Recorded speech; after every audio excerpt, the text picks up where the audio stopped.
I have a question. Are we institutionalized? Oh, what do you think of when you say institutionalized? When I was in Pennsylvania, they used to have a big mental institution. Right? They closed, and all the people that were there are now in the culture and society among the people of the streets and things. Institutionalized. I guess that comes to mind when I think of the gospel reading.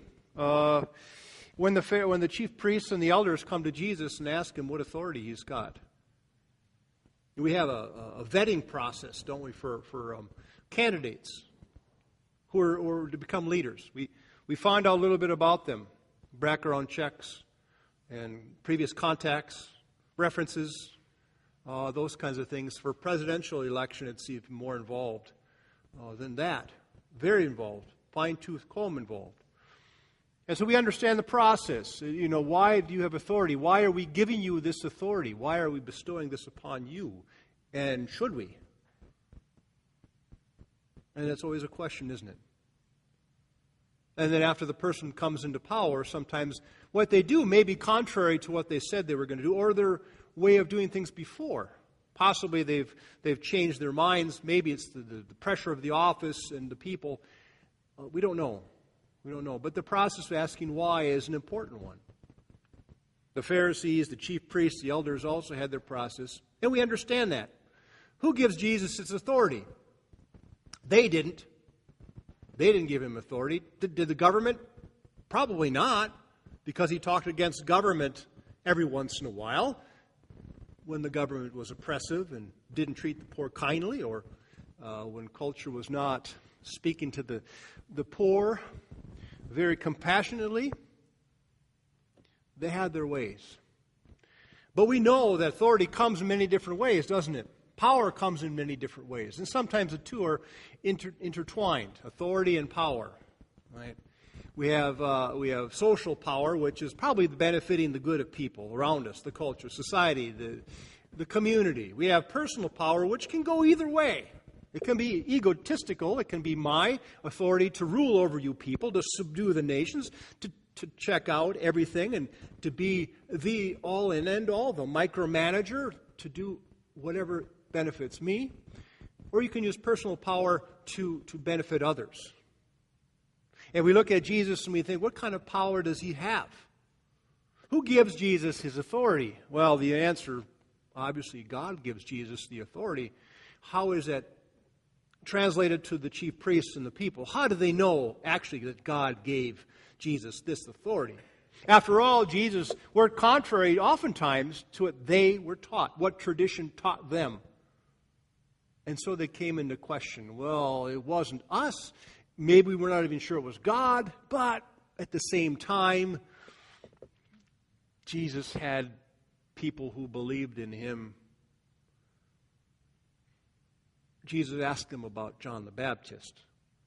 John the Baptist had authority from whom?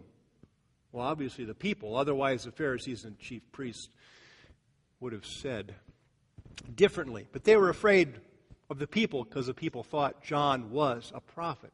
So the power of the people gave John's authority. The people gave Jesus his authority in their eyes, although they don't see it at the time. They were dependent upon their institution of the church and their traditions. I remember watching the Shawshank Redemption, the man who's accused of murdering his wife, which he didn't commit. And you get to know some of the inmates. And Morgan Freeman is one who's been there a good part of his life. And he tells this person who's newly into the jail that there was another inmate who was going to be released after a lifetime of being in prison. And he went out on his own, and after a while, he couldn't take it, and he committed suicide because he was institutionalized. He had no way of knowing what it was like to live out in the free world.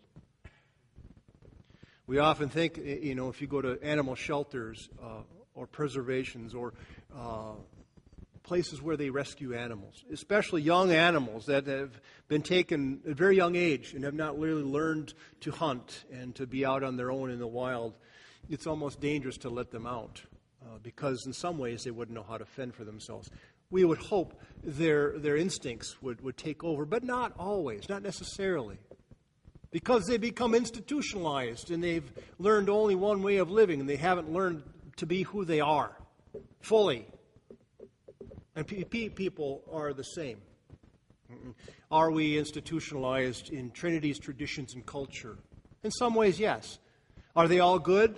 Well, yeah, there are some that need to be questioned, possibly, like in every tradition, like in every kind of culture. The Native Americans have koyaki, the Sioux tradition of like a clown that goes against whatever their beliefs are, and pokes fun at their traditions and makes them think about why exactly they have the tradition they have. It makes them look closely at why they do what they do. And so that some of the practices don't become so much tradition that it becomes so much institutionalized that they can't ever get out of it. Even some behaviors that are a little bit wrong, maybe, to take a closer look. Are we institutionalized as an ELCA church? Are we institutionalized as Lutherans? Is ours the only way? I can imagine, our being like the Pharisees in some ways. If we listen to someone who is speaking or teaching to a large crowd, and she's got them enraptured, and he's saying good things for positive living and good things, and we find out that they're Buddhist or Hindu or some other thing. Do we throw them out because they're heretics? Do we disregard whatever they say because they're not the followers that we follow, the traditions we follow? It's a tough question.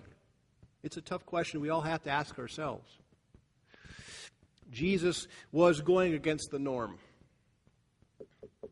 And they didn't like it because oftentimes it made them look foolish. Maybe he's that person that looks at their traditions and points out the errors possibly in their ways. The way that tradition was that you keep power no matter what is, no matter what it takes for the Pharisees to maintain power or the government to maintain power, regardless of what it does to the people who they're governing or who they're serving. And so Jesus is a reminder, a thorn in their side, a very much needed thorn.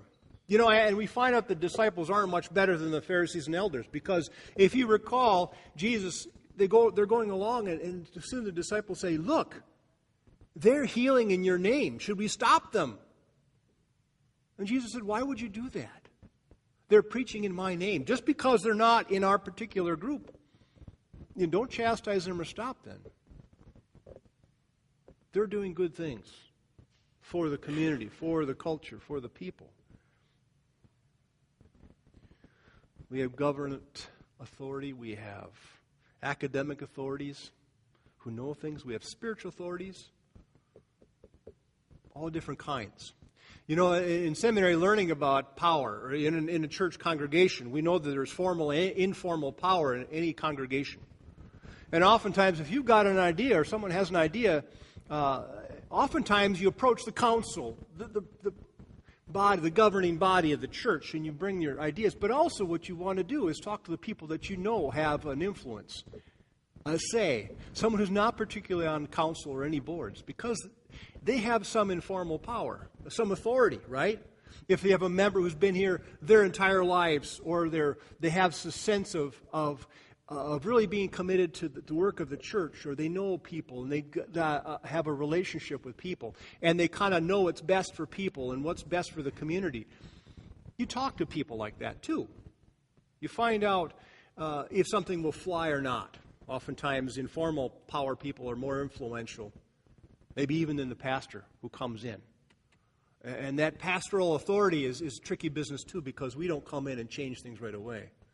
I didn't claim anything for this would happen the first month. Or the carpet, because I'm a Vikings fan. I didn't pick the purple, but it was all, you come and you learn. You learn the culture, you learn, and the authority is slowly given to you. And some people, because you have a position, people will give it to you automatically. And that's scary business. You don't want to abuse that. And sometimes you may or may not. And Jesus is riding the cusp and saying, this is the authority given to me by God, and this is who I answer to. And the people are being enriched, and they're following. And the Pharisees, the chief priests, and the elders don't like that, because it takes away from their authority and their power, and it's something they can't give up very easily. There's talk about white privilege, that authority that we have as white people, we don't want to give up.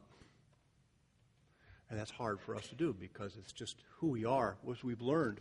We don't even think about it, not even a thought.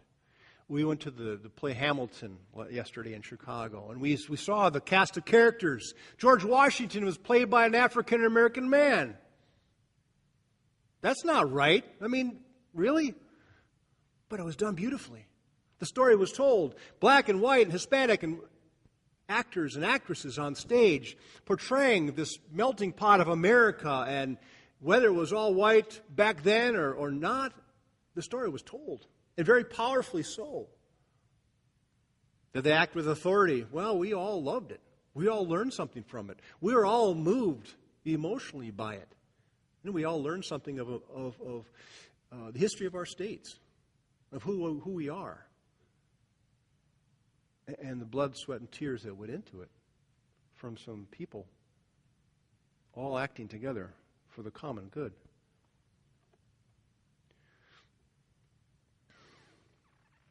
Jesus, only Jesus, manifests a form of power that requires us to change our minds about the source, nature, and fruit of true power that coming from God.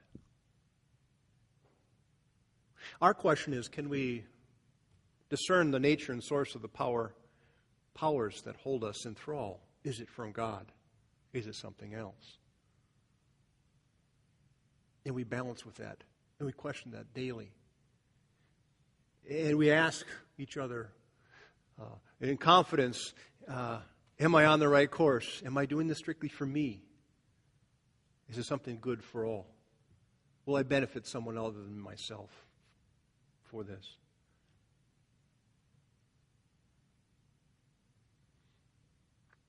The integrity of the person of Jesus is important.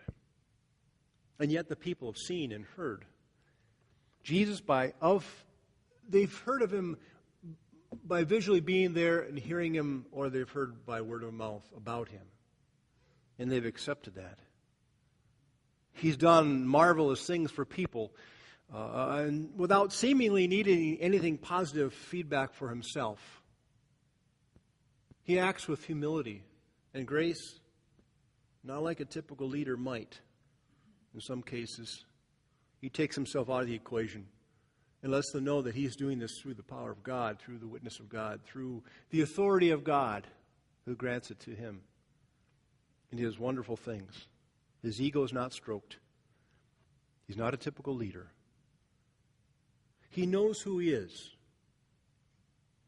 He knows who he is, and yet he knows who we are in all of our blessings and faults, saints and sinner within us. And the beautiful thing is, by the authority of God, he heals us and loves us and grants us mercy and gives us undeserved love, always for us. Always and forever, the promise of God for us. Amen.